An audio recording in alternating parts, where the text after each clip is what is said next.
tell us what happened on Capitol Hill. What was this controversy over your film? Well, the controversy is really another example of how the Kochs work, which is they tried to change the conversation. The Koch lawyer put out a statement. Immediately, then candidates who received money from the Kochs picked up the statement and carried their water in an effort to really stop free speech and prevent the public airing of the clips from the film. Of course, it can't happen today because millions of people are going to see the full film for free on the internet. But it was really an effort to move the conversation so that we weren't talking about the fundamental issue, which is the hundreds of millions of dollars being spent, but there was some silly argument about could it be shown or could it not be shown? Diversion, diversion, and diversion. Robert Greenwald, your film notes that each Koch brother makes $1.8 million every hour. It would take a minimum wage worker 76 years to make that much money. I want to turn to a new clip in your updated film, Koch Brothers Exposed, 2014 edition. This is Erica Jackson, a minimum wage worker. Being on minimum wage, it's really hard getting by. I live on, my house is through Section 8, but I can't afford to find anything extra or anything better.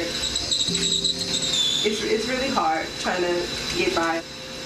I think the fact that the Koch brothers are trying to take away minimum wage is ridiculous.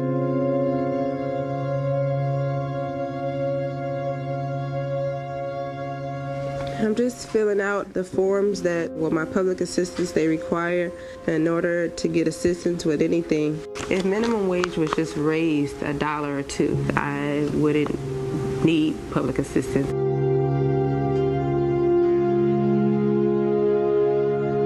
$13 million a day sounds wonderful, and I couldn't imagine anybody making that much, even being concerned with somebody making minimum wage. It just doesn't make sense to me how they could even consider taking it away or lowering it. If anything, I think they'd be giving back and helping us.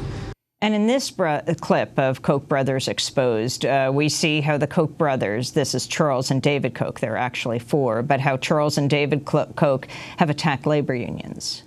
Really what we would like to see is to take the unions out at the knees so they don't have the resources to fight these battles.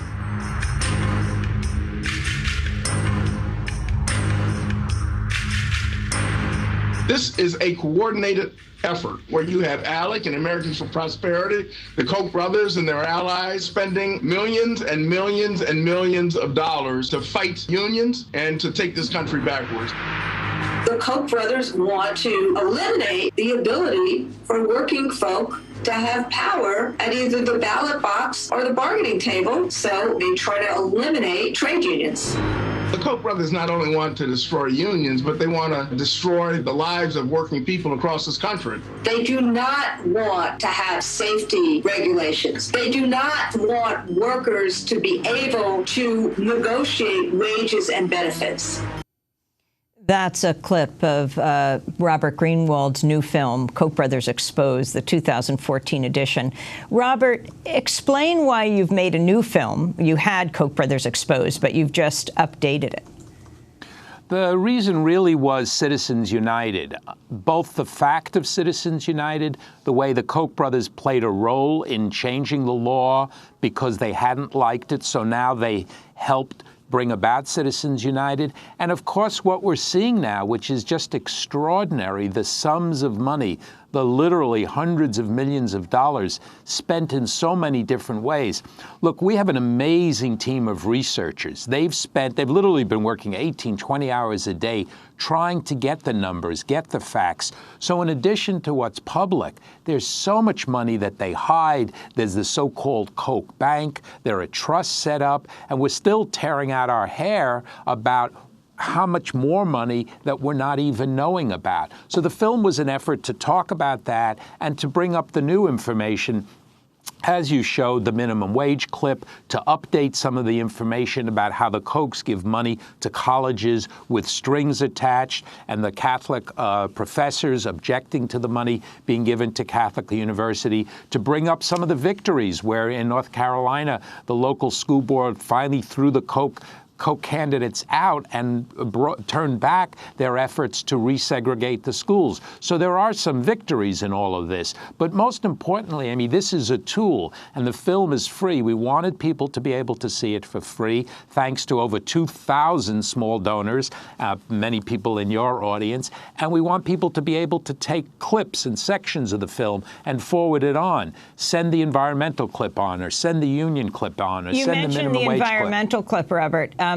Keystone XL, how does Charles and David Koch fit into this controversy, this battle that's raging between the White House and many environmentalists around whether to approve the Keystone XL? Well, the Kochs will be major beneficiaries if that is approved. They make an enormous amount of their money from oil, and if Keystone is approved, they will increase their profit. Who knows how much? So they get involved in every level. So it's a good question. They get involved in funding the candidates. They get involved they get involved in funding attack ads. They get involved in think tank papers that would help justify Keystone. So it's all across the board. They're smart enough so they just don't do it in any one way.